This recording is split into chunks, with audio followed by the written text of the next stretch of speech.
মায়া যেটা চলে, যোগমায়ার মূল যেটা সিম্বল সেটা সালভিক গুপ্তমন্ত্র রহস্য যে সিম্বল, এখানেও সেই সিম্বল, কিন্তু দুটো কোর্স আলাদা আলাদা ভাবে চলে। মানে লামাফেরা কারোর করা থাকুক না থাকুক ওটা ফ্যাক্টর রাখে না, লামাফেরা যোগমায়া সে শিখতে পারে। ওখানে যা সিম্বল যা কিছু থাকে ওটা ফিক্সড, লামাফেরার কিছু সিম্বল থাকে আর কিছু আলাদা ওই ওখানে সিম্বল থাকে। এরপরে হলো এই যে হুঙ্কারা হালিম, হুঙ্কারা হালিমটা উনি মানে তখন প্রথম যখন স্টার্টিং হয়েছিল তখন লামাফেরা এইগুলো কমপ্লিট কারণ না হলে হুঙ্কারা হালিম অব্দি পৌঁছানো যেত না, লাস্ট স্তম্ভ বলা যেতে পারে, এটা এতটা পাওয়ারফুল, এর পাওয়ারটা অতিরিক্ত বেশি হয়ে থাকে। এবারে যখন কারুর যদি কোনো কিছু পাওয়ার আমরা শুনি যে অতিরিক্ত এনার্জি আছে, অতিরিক্ত পাওয়ার, তখন আমাদের মনের মধ্যে কি আসে, একটা আমি যখন প্র্যাকটিস করব আমার মধ্যে কিন্তু এই যে ফিলিংসটা আছে, এই এনার্জির ফিলিংসটা কিন্তু প্রচুর মাত্রায় বেশি হতে পারে। ধারণাটা এই ধারণাটা কমপ্লিট করি।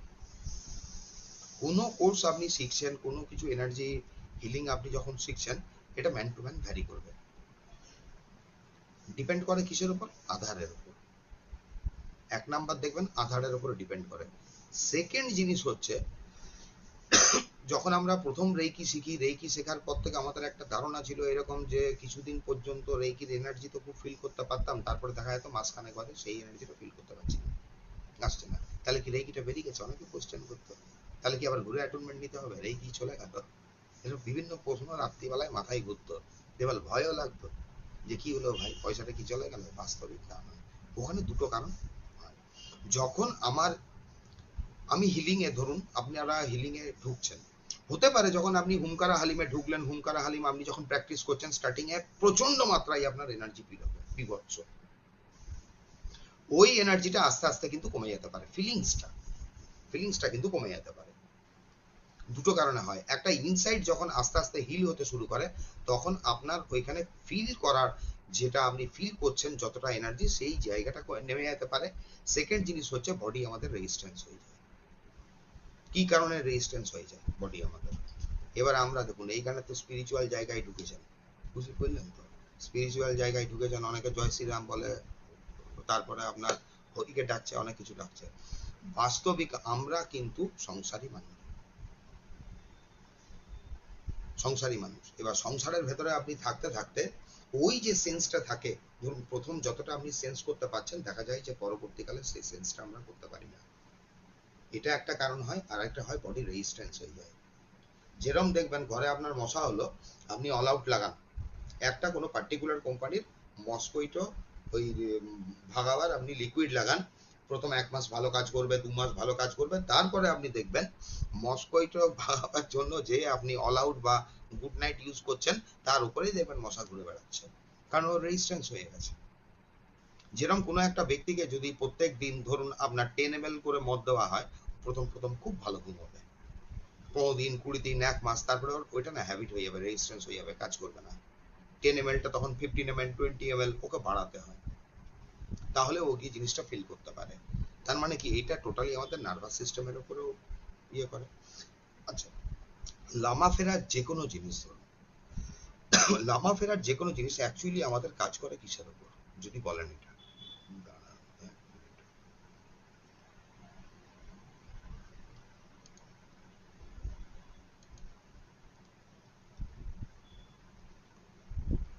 দেখুন এখানে এই পিপিটিটা আছে, পিডিএফ এর আগে আমি যেটা দিয়েছিলাম, এরপর এইবারে যে পিডিএফটা আপনাদেরকে দেবো, পিডিএফটা বানাতে আমার একটু সময় লাগবে, ঠিক আছে, শুরু করেছি ওই আগের পিডিএফ এর থেকে এই পিডিএফটা আরো বেশি আলটিমেট থাকবে, যেখানে মানে প্র্যাকটিস করার সময় কিভাবে কি করতে হবে না করতে হবে পুরো ডিটেলস একদম করে দেবো, যাতে প্র্যাকটিস করার সময় কোনো রকম অসুবিধা আপনাদের না হয়। ওই দুটো পেজ মানে দেখলে যেন ওই পেজ দুটো দিয়ে আপনি কমপ্লিট করে নিতে পারেন। এবারে হচ্ছে বেনিফিট অফ ইউজিং হুঙ্কারা অ্যান্ড হালিম যখন বলছে, ব্যাপারটা দেখুন, এই জিনিসগুলো বলছি আমরা এনার্জি হিলিং বা হিলিং টেকনিক। এবার হিলিং কখন আমাদের প্রয়োজন হয় বা কখন আমাদের কাজ বলতে পারেন প্রয়োজন হয় যদি বলি, এইটুকু কথা। যদি আমাদের বাড়িতে অনেক সময় দেখা যায় যদি সানলাইট ধরুন ঢুকছে না, তার মানেটা কি হতে পারে, সানলাইট যদি আমার কাজ অব্দি আসছে না, বাড়ি অব্দি আসছে না, তাহলে মেবি পসিবল হতে পারে বাড়ির সামনে কোনো বড় বড় গাছ হয়ে গেছে কিংবা কোনো বড় ওয়াল কিছু হয়ে গেছে যে সানলাইটটাকে আটকাচ্ছে, তার জন্য ওই সূর্যের আলোটা আমার বাড়ি অব্দি পৌঁছাচ্ছে না। এরপরে এইখানে কি থাকে যে রেকি যখন করেছেন এটা শুনেছেন যে ইউনিভার্সাল লাইফ ফোর্স এনার্জি। এবারে একটু চিন্তা করে দেখুন, ইউনিভার্সাল লাইফ ফোর্স এনার্জি যেটা বলছে ইউনিভার্সাল ডিভাইন এনার্জি, এই দুটোর মধ্যে কি কোনো পার্থক্য আছে? কোনো পার্থক্য নেই। আমি উৎসবকে, এখানে উৎসবের নাম উৎসব, উৎসবকে উৎসব বলে ডাকছি। এবার উৎসবের তো আরো 3টে নাম থাকতে পারে। উৎসব তো ব্যক্তি তো একটাই। উৎসবের একটা ঘরে ওকে বাবু বলেও ডাকতে পারে, ও সেম রেসপন্স করবে। ওর বন্ধুরা ওকে অন্য নামেও ডাকতে পারে, ও এখানে রেসপন্স করবে। তাহলে অ্যাকচুয়ালি এই যে ইউনিভার্সাল ডিভাইন এনার্জি যেটা, সেটা কিন্তু সর্বত্র বিরাজমান থাকে, সব জায়গায়। ওইখানে এনার্জি কিন্তু একটাই। প্রথম এই জায়গাটা ক্লিয়ার করে নেবেন, এনার্জি একটাই থাকে।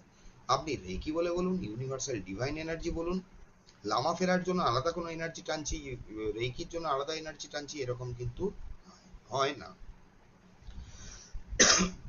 ওটা যখন শক্তিটা আসে, এনার্জিটা ছড়িয়ে আছে, এখানে আমরা সিম্বল দিয়ে অ্যাকচুয়ালি ওইটার ব্যবহার, মানে আমরা আমাদের প্রয়োজনে ব্যবহারে করে নিই।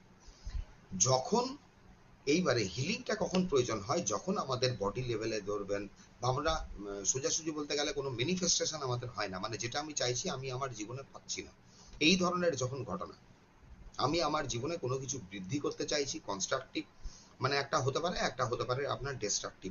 কনস্ট্রাকটিভ কি, যখন কোনো জিনিস আপনি গঠন করতে চাইছেন বা বাড়াতে চাইছেন, ওইটাকে ধরা হবে কনস্ট্রাকটিভ। হুঙ্কার হালিমে কিন্তু কনস্ট্রাকটিভ কাজও করা যাবে, আবার আপনার ডিস্ট্রাকটিভ কাজও করা যাবে, আমি শিখিয়ে দেবো। এইখানে সিম্বল যদি খুব মাইনরলি আপনি লক্ষ্য করেন, কিছু ডিস্ট্রাকশনও কিন্তু করা যেতে পারে, ক্ষতি করা যেতে পারে। সেই ক্ষতিটা কি ধরনের হতে পারে? কারোর মঙ্গলের জন্য যদি কারোর কোনো ক্ষতি করা হয়, সেটা ক্ষতি হিসেবে ধরা হবে না মোরালিটির দিক থেকে, তাই না? মোরালিটির দিক থেকে আপনার ক্ষতি হিসেবে ধরা হচ্ছে না। তো ওই এনার্জিটাকে যখন আমরা আমাদের প্রয়োজনে ব্যবহার করছি, তখন আমরা ওইটাকে বলছি হিলিং। ধরুন ওই এনার্জি দিয়ে পার্টিকুলার একটা প্রসিডিওরে আমরা যাচ্ছি, ওখানে নির্দিষ্ট কিছু সিম্বল থাকছে, সেই সিম্বলের মাধ্যমে আমরা ব্যবহার করছি। এইখানে বলছে this modality is very beneficial, কি কি করার জন্য? টু অ্যাচিভ টার্গেট, মানে আপনি আপনার যে লক্ষ্য স্থির করছেন বা যেটা আপনি চাইছেন আপনার জীবনে বৃদ্ধি করতে, বাড়াতে কিংবা কমাতে, সেই জায়গাটাকে আপনি অ্যাচিভ করার জন্য আপনি এই শক্তিটাকে ব্যবহার করতে পারেন। মানে ধরুন আপনি আপনার হেলথ বৃদ্ধি করতে চাইছেন, হেলথ যখন আপনি বৃদ্ধি করতে চাইছেন, তার মানে কি, আপনার হেলথ এখন কোনো কারণে ঠিক নেই, বা কোনো ব্যাড হ্যাবিট আপনার রয়েছে, যে ব্যাড হ্যাবিট আপনাকে আটকাচ্ছে আপনার টার্গেট পর্যন্ত পৌঁছানোর জন্য। তাহলে যদি কোনো ব্যাড হ্যাবিট আছে বা এই জাতীয় জিনিস আছে, ওইটাকে যখন আমি নষ্ট করছি বা ওকে শেষ করছি, ওইটাকে আমরা ধরবো ডিস্ট্রাকটিভ। ডিস্ট্রাকটিভ মানে একই সাথে কোথাও ডিস্ট্রাকশনও হচ্ছে, কনস্ট্রাকশনও হচ্ছে। এখানে বলছে ইনক্রিজ ফোকাস অ্যান্ড কনসেন্ট্রেশন। এইবারে এই জায়গাটা ঢোকার আগে প্রথম এই জিনিসটা বুঝুন, লামাফেরা মেনলি কাজ করে কিন্তু আমাদের কোন জায়গায়, মানে যে জায়গাগুলো কাজ করে তার মধ্যে একটা মেন মূল জায়গা থাকে আপনার, সেটা হচ্ছে আমাদের বলতে পারি আমরা মেন্টাল ফগ। এই সিম্বলগুলো যখন ব্যবহার হবে তখন বুঝতে পারবেন। দেখুন প্রথম যখন এটা আমি করেছিলাম, আমি শিখেছিলাম, তারপরে করতে করতে করতে মানে এর যখন প্র্যাকটিস করেছি, ধীরে ধীরে ধীরে ধীরে যে জিনিসটা নিজের মধ্যে আমি উপলব্ধি করেছি, মেন্টাল ফগনেস কিন্তু কম বেশি প্রত্যেকটা মানুষের মধ্যে থাকে। কেউ পড়াতে বসেছে বলে সামনে টিচার বলে তার কোনো মেন্টাল ফগ থাকবে না, আর স্টুডেন্ট বলে আপনার দুনিয়ার রাজ্যের আপনার মেন্টাল ফগ থাকবে, এর কোনো মানে নেই। মেন্টাল ফগনেস স্টার্টিং হয় অ্যাকচুয়ালি আমাদের ব্রেনের সামনের পোর্শন আর পেছনের পোর্শন থেকে। সামনের পোর্শনটা অ্যাকচুয়ালি কি, এটা হচ্ছে আপনার লজিক্যাল মাইন্ড বলতে পারেন, যেটা দিয়ে আপনি বিচার করার ক্ষমতাটা রাখেন বা বিচার করতে পারেন, এক নাম্বার। দ্বিতীয় জিনিস হচ্ছে মেন্টাল ফগনেসের আরেকটা জায়গা থাকছে যেটা বলছে পেছনের ব্রেন, সেটা হচ্ছে আপনার বলা যায় ইমোশনাল ব্রেন। ইমোশনাল জায়গাটা যদি আপনার বেড়ে যায়, তখন কিন্তু আপনি এখানে যুক্তিবাদী আপনি হবেন না, ইমোশনে বয়ে যাবেন, কারুর দ্বারা প্রভাবিত হয়ে যাবেন। যে কেউ আপনাকে প্রভাব করে নেবে, মানে প্রভাবিত করে দেবে, সে কথা বলে আপনাকে আপনার দিকে করে দেবে, নিজের দিকে করে নেবে। এইটা ঘটনা ঘটে কিন্তু ব্রেন ফগ বা মেন্টাল ফগ যেটা বলে ব্রেন ফগ। যখনই এই জিনিসটা হয় মেন্টাল ফগনেস, তখনই কিন্তু আমাদের অ্যাকচুয়ালি ফোকাস করার ক্যাপাসিটি কমে যায়, ফোকাস করতে আপনি পারবেন না। আপনার মাথায় কিছু ঢুকে থাকলে ওইটা সারা দিন আপনাকে ব্যতিব্যস্ত করে ছাড়বে, মাথায় ঘুরতে থাকে ঘুরতে থাকে ঘুরতে থাকে। Create piece and harmony in relationship, যে কোনো সম্পর্কের ভেতরে ওখানে আপনি শান্তি আনতে পারেন। এবারে দেখুন, শান্তি আনা মানে এখানে প্রথম একটা জিনিস জানবেন, আমাদেরকে মানে you have to accept the people and situation as they are. কি কারণে বলছে? আপনাকে সামনের ব্যক্তি সে যেরকম বা পরিস্থিতি যেরকম আপনাকে গ্রহণ করতেই হবে। এখানে পরিবর্তন করতে হলে আমাকে নিজেকে পরিবর্তন করতে হবে। আজকে এখন গরমকাল, আপনি বাইরে বেরোলে আপনার গরম লাগবে, এটার কোনো পরিবর্তন আপনি করতে পারবেন না। সেরকম আপনার সামনের ব্যক্তি যদি অতি ক্রোধী বা রাগী হয়, ঠিক আছে, খুঁতখুঁতে স্বভাবের হয়, তাকে আপনি পরিবর্তন করতে পারবেন না, কিন্তু তখনই আপনি পরিবর্তন করতে পারবেন না। তার কি পরিবর্তন হয় না? পরিবর্তন হয়, কিন্তু একটা সময় সাপেক্ষ। প্রথম পরিবর্তনটা আনতে হবে আমাকে নিজের মধ্যে, আমাকে ওকে ও যে অবস্থায় আসে সেই অবস্থায় আমাকে গ্রহণ করতে হবে। তাহলে হুঙ্কারা হালিম এখানে আপনাকে কি করছে? যে কোনো সম্পর্ক ঠিক করার আগে প্রথমে আমাকে নিজের উপর, ওই জন্য বলে না, যে কোনো আপনি হিলিং মডেলিটি শিখলেন যে নিজের উপরে খাটুন, নিজের উপরে খাটুন, হ্যাঁ, নিজেকে ফোকাস করুন। এখানে প্রথমে এই যে রিসেপটিভিটির জায়গাটা, হুঙ্কারা হালিম কিন্তু রিসেপটিভিটির জায়গা রেডি করে। এই হুঙ্কারা কথাটার মধ্যেই কিন্তু আছে। যদি আপনাকে কেউ জিজ্ঞেস করে, আমি যদি এখানে জিজ্ঞেস করলাম সৌমাল্যকে যে সৌমাল্য আজ বাজার যাবে, ও আমায় কিভাবে উত্তর দিতে পারে? হ্যাঁ বাজার যাবো, বা হুম। অনেক সময় আমরা কোনো ধরুন যেটা ইতিবাচক উত্তর, হুম হুম বলে বলি তো, হুম বা হ্যাঁ, এই জিনিসটা আসে কিন্তু ধরুন এটা একটা কোথার থেকে আসছে, নাভি থেকে উঠছে। হুঙ্কারা জিনিসটা কিন্তু তাই, যেটা মা কালীর। যে কোনো জিনিসকে গ্রহণ করা, এক নাম্বার। দ্বিতীয় জিনিস হচ্ছে, এটা করতে করতে আরো জানবেন, কালো, মা কালীকে কালো বলা হচ্ছে, তাহলে কালো যে কোনো জিনিস, কালো আমরা বলি অশুভ বলি না, কালো রংটা অশুভ, শুভ নয়। কালো রংটা অশুভ, শুভ নয়। কারণ কি? কালো হচ্ছে আপনার অন্ধ। অন্ধ মানে ও সামনে যা পাবে নিজের দিকে টেনে নেবে, ও কিন্তু বাজ বিচার করে না, কোনো বাজ বিচার করে না। যে যে অবস্থায় আছে তাকে নিজের মধ্যে করে নেওয়া, নিজের ভেতরে ঢুকিয়ে নেওয়া। তাহলে এখানে create piece and harmony in relationship, প্রথমে এইটা দিয়ে আমাদের পরিশ্রম মানে শ্রম করতে হয় নিজের ওপরে। আমার যদি আমার মধ্যে কতটা পরিবর্তন আমি করতে পারবো সেটা থেকে পরিবর্তন করে নেক্সট আপনাকে পরিবর্তন করতে হবে সামনের জন্য। এবার সামনের জন যদি কোনো ক্লোজ ওয়ান হলো, সে পারমিশন দিক চাহে না দিক, তাতে আমার কোনো যাই আসে না। এই হিলিং মডালিটিস তার উপরে আপনার অ্যাপ্লাই করা যাবে। একজন হাজবেন্ড তার ওয়াইফের উপর করতে পারে, ওয়াইফ হাজবেন্ডের উপর করতে পারে, ছেলে মায়ের উপর করতে পারে, মা ছেলের উপর করতে পারে, তাতে পারমিশনের কোনো দরকার লাগে না।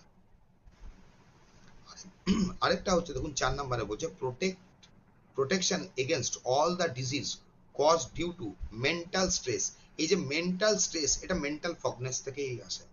মানে মানসিক যে আমাদের স্ট্রেস থাকে, সেই মানসিক স্ট্রেসটা আমাদের বিভিন্ন কারণে হতে পারে। আমার ঘরে সবার ঘর সমান হয় না, ধরুন আমার ঘরে এমন কিছু পরিবেশ চলছে যেটা আমি ঠিক গ্রহণ করতে পারছি না, গ্রহণ করতে পারছি না, যে কারণের জন্য বিভিন্ন রকম আপনার অশান্তির, মানসিক অশান্তির সৃষ্টি হতে পারে। আর ওই মানসিক অশান্তির জন্য আলটিমেটলি কি হয়, রাতে আপনার ঘুম ঠিকঠাক হয় না। আর মেন্টাল ফগনেসের মানে মেন কজ দেখতে পাওয়া যায় অনিদ্রা, অনিদ্রা জনিত কারণে ওর ওইটা প্রবলেম হয়।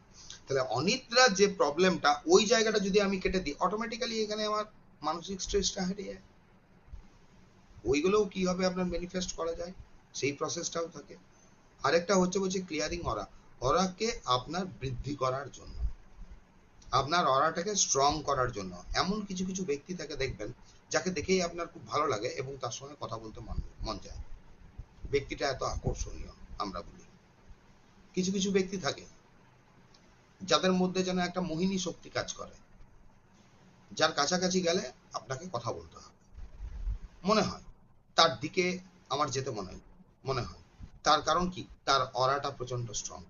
সেকেন্ড হচ্ছে, অরা যদি স্ট্রং হয় তখন নেগেটিভ কোনো এনার্জি অতটা আমার মধ্যে প্রবেশ করতে পারে না, হেলথ ওয়াইজ আপনি ঠিক থাকেন। আরেকটা যেটা এখানে বলছে অ্যাক্টিভেশন অফ ব্রহ্মনাড়ী। দেখুন এখানে প্রথমে বলে রাখি, এই ব্রহ্মনাড়ী কতটা অ্যাক্টিভেট হয় না হয় কিন্তু এটা আমি জানি না, এর কনসেপ্ট টোটাল জিনিস আলাদা, এর মূল থিওরিটা কি বা মূল জিনিসটা কি আমি বলে দেবো। আচ্ছা, ইনটিউশন পাওয়ার, হ্যাঁ এটা 100% আপনাকে ইনটিউশন পাওয়ার বাড়ায়, 100% ইনটিউশন পাওয়ার বাড়াবে, আর ম্যানিফেস্টেশন পাওয়ার কিন্তু বাড়িয়ে দেয়। সেই কারণের জন্য আপনার দুটো জিনিস সম্বন্ধে খুব মানে আপনি ইয়ে রাখবেন, মানে কি বলবো, নিজেকে সংযত রাখতে হয়। একটা কি হচ্ছে সংযত বলতে, মানে নিজের প্রতি খুব কনসিয়াস থাকতে হয়। ওমকারা হালিম যদি আপনি প্র্যাকটিস করছেন, আরেকটা হচ্ছে ম্যাগনিফাইং হিলিং, এই দুটো যদি আপনি প্র্যাকটিস করেন, নেগেটিভ চিন্তাধারা কিন্তু আপনি আনবেন না, ওটা কিন্তু ম্যানিফেস্ট হয়ে যাবে লাইফে। মানে আমরাই আমাদের জীবনের কিন্তু তখন আপনার অনেক কিছু বাধা বিপত্তি কিন্তু ক্রিয়েট করে ফেলি। দুটো কারণে হতে পারে, একটা হয় যদি ইমোশনালি বেশি অ্যাটাচমেন্ট হয়ে যাচ্ছেন আপনি কারোর সঙ্গে, ইমোশনাল অ্যাটাচমেন্ট হলে এই ঘটনাটা ঘটে, ঠিক আছে। আরেকটা হচ্ছে clarity in thought. Clarity in thought হচ্ছে কি কারণে, কি বলছে, যখনই আমরা এই হিলিং মডালিটিসটা প্র্যাকটিস করি, ধরুন এই হিলিং মডালিটিসটা প্র্যাকটিস করলে আপনার চিন্তাধারায় একটা বিরাট স্বচ্ছতা আসে। কারণ রেকি করেছি বা লামাফেরা করি আমরা 7টা চক্র অবধি, এই পর্যন্ত জানি আমরা 7টা চক্র, মেন আমাদের 7টা চক্র। অ্যাকচুয়ালি চক্র কটা থাকে, চক্র থাকছে বোধহয় আপনার 104টা, 104। 104টে চক্রের মধ্যে আপনার এইখানে যে মেন চক্রগুলোর কাজ হয় প্রায় 9টা। আমাদের ক্রাউন চক্রের উপরে গিয়েও এটা কাজ হয়। আর থার্ড আইয়ের উপরে যে গুরুচক্র আছে, গুরুচক্রের উপরেও আপনার এটা হিলিং এর কাজ হয়। এই একটা মাত্র হিলিং মডালিটিস যেখানে আপনার 9টা চক্রের উপরে এ কাজ করে, অন্য কোনো হিলিং মডালিটিস কিন্তু 9টা চক্রের উপরে কাজ করে না। এই একটা জিনিস প্রথম তো জানতে হবে আপনি মানে কি কি পারপাসে ব্যবহার করবেন। পুরো একটা কোর্স শিখছেন ধরুন, এবার কোন কোন জায়গায় আপনি এটা হিট করতে পারবেন। Resolving business, legal case, calm down the enemy. যে কোনো লিগাল ম্যাটারের ক্ষেত্রে যদি লিগাল কেস চলছে সেই সমস্ত ক্ষেত্রে, মানে কোর্ট কেস ফোর্ট কেস, সেই ক্ষেত্রে কিন্তু হুঙ্কারা হালিম বিদ্যা প্রয়োগ করা যেতে পারে, সেটা সঠিক রেজাল্ট আনে। আরেকটা বলছে এখানে, আচ্ছা, এনহ্যান্স ব্রেন ক্যাপাসিটি, ওটা অলরেডি ধরুন বলাই আছে, very useful for slow learner. সেই সমস্ত ছেলেমেয়েরা যারা ধরুন ঠিক মতো পড়াশোনা করে না, স্লো লার্নার, ধীরে ধীরে পড়ে, এদের জন্য কিন্তু আপনার এই হিলিং মডালিটিস ভালো কাজ করে। CA, government official, politician, IAS officer, ধরুন উচ্চ পদস্থ যে সমস্ত কর্মচারী এরা রয়েছেন, হ্যাঁ তারা তারা এই জিনিসটার ক্ষেত্রে বেনিফিশিয়াল হয়। এইখানে বলছে helps in improving the communication skill from within. আচ্ছা, এই কমিউনিকেশন স্কিল এটা আমাদের এই দ্বারা বাড়তে পারে। এইবারে একটা জিনিস একটু মাথায় চাপ দিয়ে চিন্তা করুন, আপনি একটা হিলিং মডালিটি শিখলেন, আপনার কমিউনিকেশন স্কিল কিভাবে ডেভেলপ করে যাবে? এরকম হয় বাস্তব। আপনি কিছু একটা হিলিং মডালিটি শিখলেন আর আপনার কমিউনিকেশন স্কিল বলছে বেড়ে যাবে, তো কমিউনিকেশন স্কিলটা বাড়বে কি করে? বলো সোমাল্য, কি করে বাড়বে?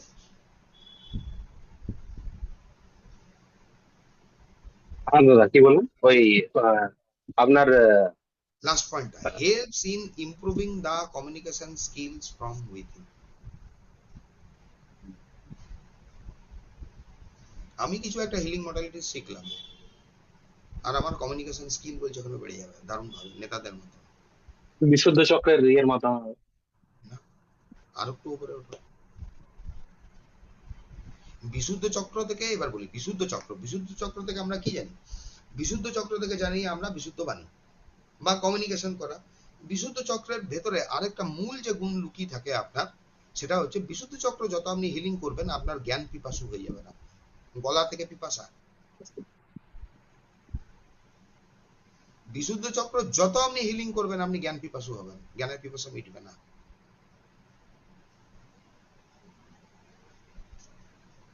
তখন আপনি বিভিন্ন জায়গা থেকে জ্ঞান নিতে থাকবেন।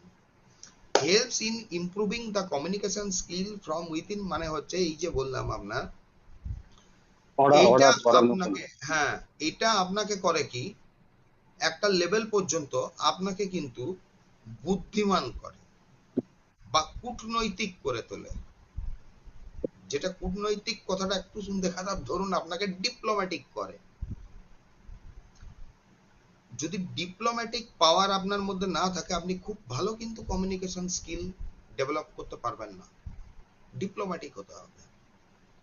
ডিপ্লোম্যাটিক মানে হচ্ছে কি, যে ঠাকুর যে ফুলে সন্তুষ্ট তাকে সেই ফুলটাই আপনি দিন, এটা ডিপ্লোম্যাটিক করে, এটা বাস্তব, অস্বীকার করার উপায় নেই। কারণ কি হচ্ছে, বগলামুখী আছে এখানে।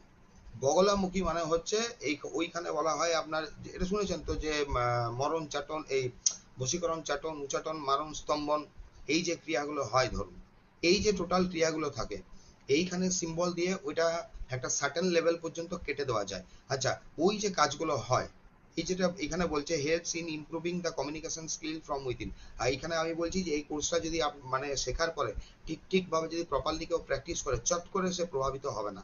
তার তো কারণ হলো যে আমি বলছি যে ব্রেনের পেছনে এইখানে যেটা আমাদের ধরুন ইমোশনাল ব্রেন, এই ইমোশনাল ব্রেনটাকে স্ট্রং করে। দ্বিতীয় জিনিস জানুন, আমাদের মাথার এই পেছনে, ঘাড়ের পেছনে এই জায়গায় থাকে রহস্য নাড়ি। এই যত কিছু হয় না, যে বশীকরণ, মারণ, চাটন, উচাটন, কোন জায়গাটায় অ্যাকচুয়ালি মানুষের হিট করা হয়? হিট করা হয় আপনার রহস্য নাড়িতে, মাথার পেছনে। আর এখানে প্রসেস থাকবে, আপনার দেখবেন কিছু সিম্বল থাকবে, ওই ধরনের কিছু জায়গাতেই বলা হবে যে ওই সিম্বলটা পুট করার জন্য। অন্য কোনো জিনিসে কিন্তু ওই রকম পার্টিকুলার জায়গায় সিম্বল ইয়ে করা নেই, মানে সিম্বল পুট করতে হয় না। রহস্য নাড়িকে করে কি, এই সিম্বল অ্যাকচুয়ালি আপনার ওই রহস্য নাড়িটাকে প্রোটেক্ট করে দেয়। রহস্য নাড়ি যদি কেউ প্রোটেক্ট করে নিতে পারে, ও কিছুতেই প্রভাবিত হবে না,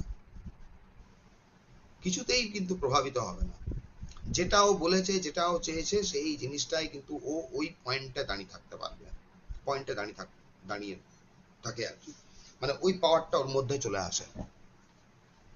এই রহস্য নাড়িকে আপনার যেরকম প্রোটেক্ট করে, সেরকম আপনার রহস্য নাড়িটাকে আপনার অ্যাক্টিভেটও করবে, কিন্তু আপনার আস্তে আস্তে অনেক শক্তিশালী করে দেবে।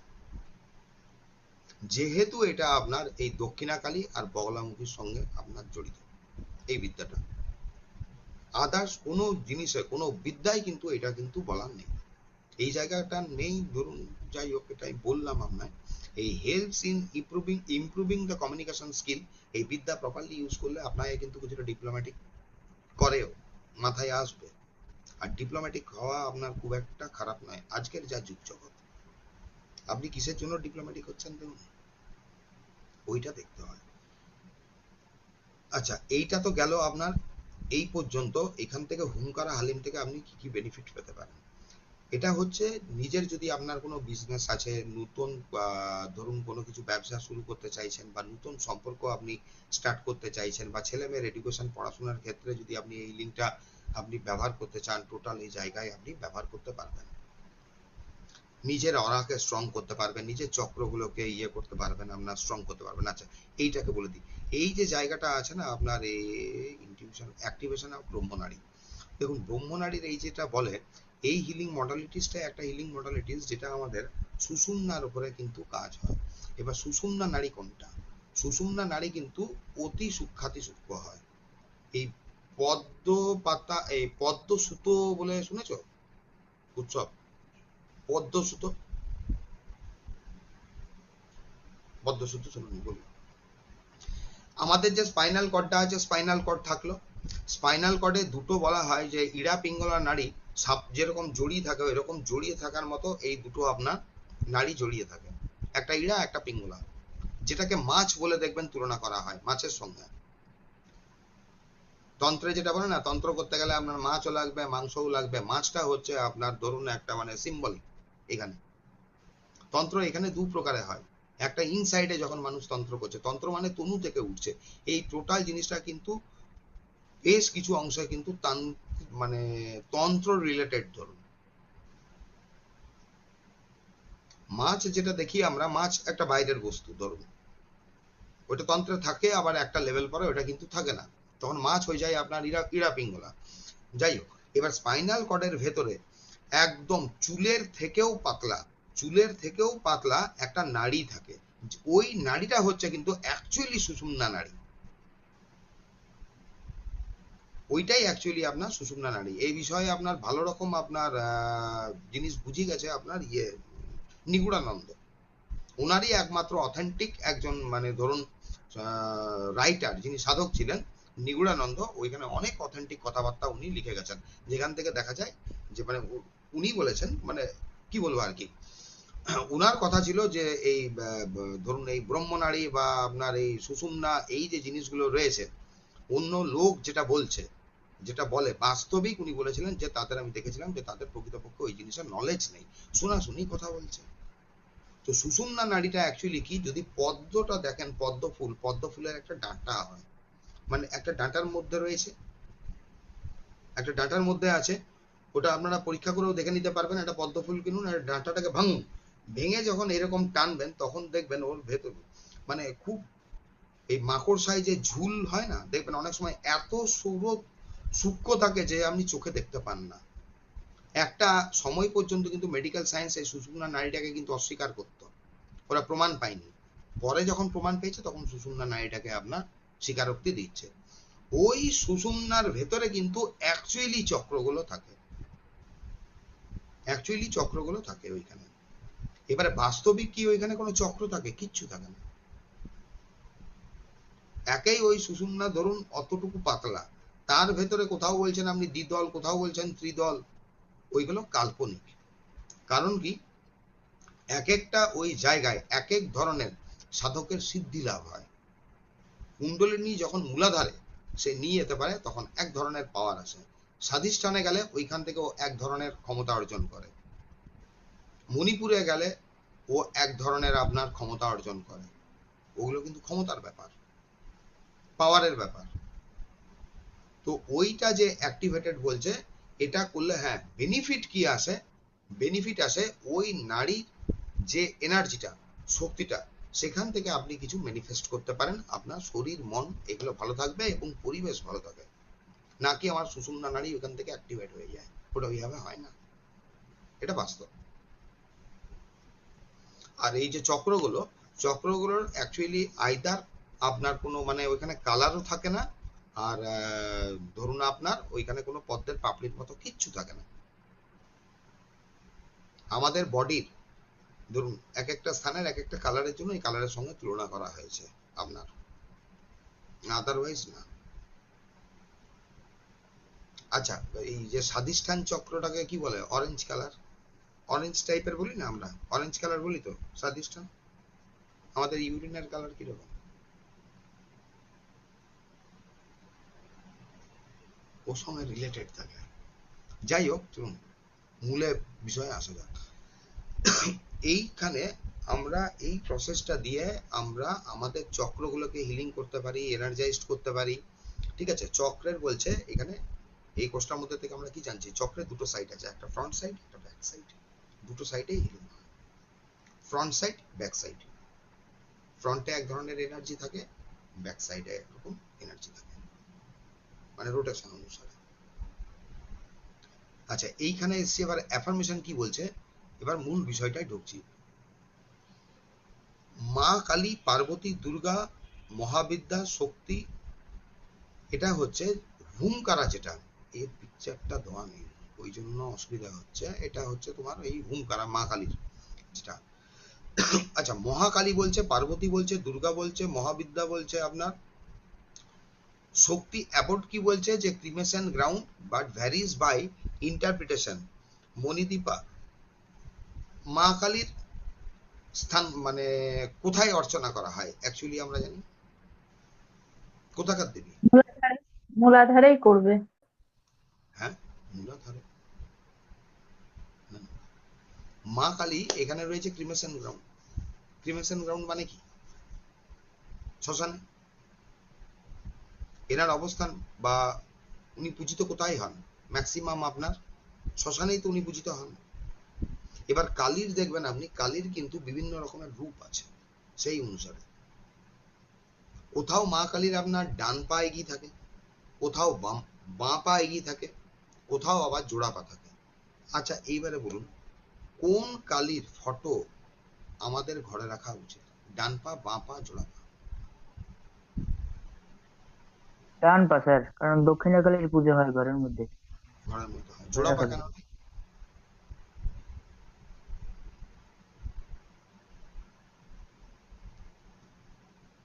জোড়া পা কেন নেই? বামাকালী তো ধরে নিলাম, চলো বামাকালী উগ্র রূপ হয়, তো উগ্র রূপের পুজো কিন্তু ঘরের বাইরে হয়। জোড়া পায়ের এবার বলি, জোড়া পা মানে হচ্ছে যেখানে সুষুম্না অ্যাক্টিভেটেড। মূর্তি বা ফটো, একটা মূর্তি বা একটা ফটো, প্রত্যেকটা জিনিসের কিন্তু একটা এনার্জি থাকে, এরপরে দেখবে জোড়া পায়ের কালী মানে হচ্ছে যেখানে সুষুম্না অ্যাক্টিভেটেড মানে হচ্ছে কিন্তু, আচ্ছা আমরা বলতাম না, এটা শুনেছি না, যে যখন বলে যে তুমি বাইরে বেরোতে যাচ্ছ, হঠাৎ কেউ হেঁচে দিল বা তুমি হাঁচলে, তোমাকে বললো যে এই বসে যা, 2 মিনিট পরে যাবে, এটাই বলে। আমরা কি বলি, যত ফালতু কথা, বেকার। এবারে তোমার মা বললো, মাকে যদি জিজ্ঞেস করো কোথা থেকে শিখলো, হয় তার মা বলেছে, তাকে যদি ঠাকুমাকে জিজ্ঞেস করো তার মা বলেছে। আচ্ছা বাস্তবিক কি কথাটা ভুল? বাস্তবিক কথাটা ভুল নয়, বাস্তবিক কথাটা সত্যি। তাহলে কোথায় সত্যি হয়? সুষুম্না যখন অ্যাক্টিভেটেড হয় মানে তুমি পজিটিভ ভাবো, নেগেটিভ ভাবো, ম্যানিফেস্টেড। যত রোডে অ্যাক্সিডেন্ট হয় দেখা যায় যে ওই সময় সুষুম্না নাড়িও অ্যাক্টিভেটেড ছিল। সুষুম্না মানে হচ্ছে তোমার যখন দুটো নাকেই আমাদের শ্বাস প্রশ্বাস চলে,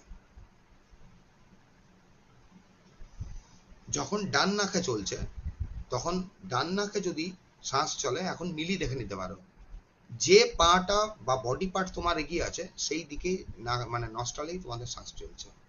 তার জন্য দক্ষিণাকালীর পুজো কিন্তু অ্যাকচুয়ালি ঘরে হয়। কারণ কেন হয়? দক্ষিণাকালীর দেখবে যে ডান হাতটা আগে থাকে, ব্লেসিং বলছে, ডান হাতটা ব্লেসিং কি? ডান হাত মানেই ব্লেসিং, আর বাঁ হাত মানে কি ব্লেসিং নয়? ভুল ধারণা। ডান হাত হচ্ছে, আমরা ধরি এখানে গিভিং, উনি দেওয়ার মুডে আছেন, দেবেন।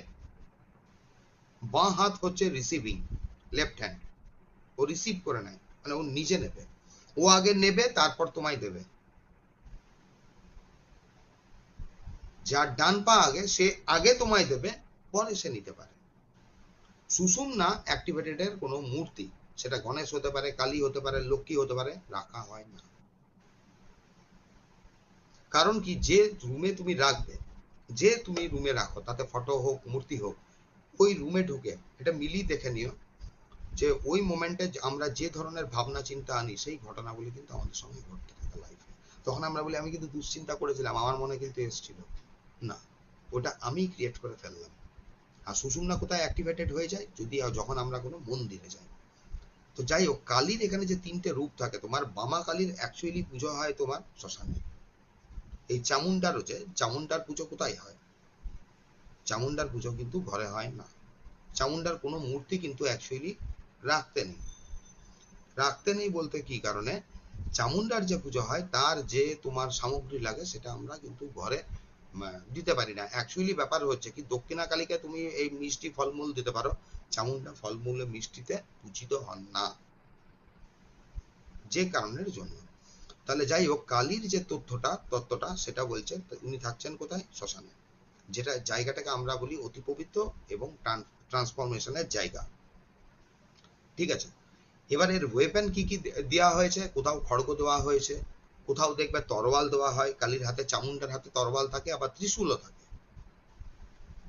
ঠিক আছে, এবার এই যে ত্রিশূলটা কিন্তু 3টে শক্তির প্রতীক, সত্য রজতম, এই 3টে শক্তির কিন্তু প্রতীক থাকে। কালী এখানে বলছে যেটা পুজো হয়, ওনার কখন পুজো হচ্ছে? একটা কালীর পুজো হচ্ছে কালী পুজোতে, যখন কার্তিক মাসে হচ্ছে, সূর্য যখন নিচস্ত তুলা রাশিতে, তখনই কিন্তু কালী পুজো হয়। নবরাত্রিতে হয়, তার জাস্ট আগেটার থেকে হচ্ছে। এখানে কালীর বিভিন্ন রূপ আছে, দেখো ভদ্রকালী হয়, এটা মহাকালী হতো, মহাকাল হয়ে গেছে। আচ্ছা, ভদ্রকালী হয়, মহাকালী হয়, Nidvipa, the name of Mahakali. When Kali is rendered woman black, Kali is worshipped as one of the 10 মহাবিদ্যা, মানে 10 মহাবিদ্যার যে 10টা রূপ, তার মধ্যে দুটো মূল রূপ এখানে কালী আর বগলামুখী, এই দুটো কোর্সের মধ্যে আনা হয়েছে। এই কোর্সের মধ্যে থেকে আমরা এই দুটো যে শক্তি, সেই শক্তিটাকে নিজেদের মধ্যে আমরা অ্যাটিউন করার প্রক্রিয়া করি। ওই শক্তিটাকে আমরা আমাদের নিজেদের বেনিফিশিয়াল সাইডে ব্যবহার করি।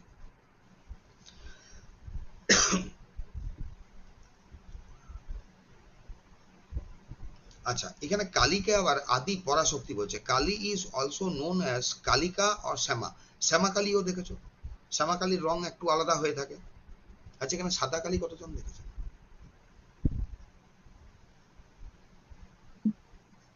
স্যার অর্চনা দি, একটু হ্যাঁ ডিস্টার্ব করলাম, হ্যাঁ, প্রচুর তো বজ্রপাত হচ্ছে। হতে দিন, কিচ্ছু হবে না, মোবাইলে কিছু হবে না তো? কিচ্ছু হবে না। আচ্ছা, এই কালীর বাইরের অবস্থা খুব খারাপ। হুম, কালীর সাদা, সাদা কালী দেখেছেন কেউ? না স্যার, সাদা কালি দেখিনি। সাদা কালীও হয়। কালী সবসময় কালো তা কিন্তু নয়, ঠিক আছে? তাহলে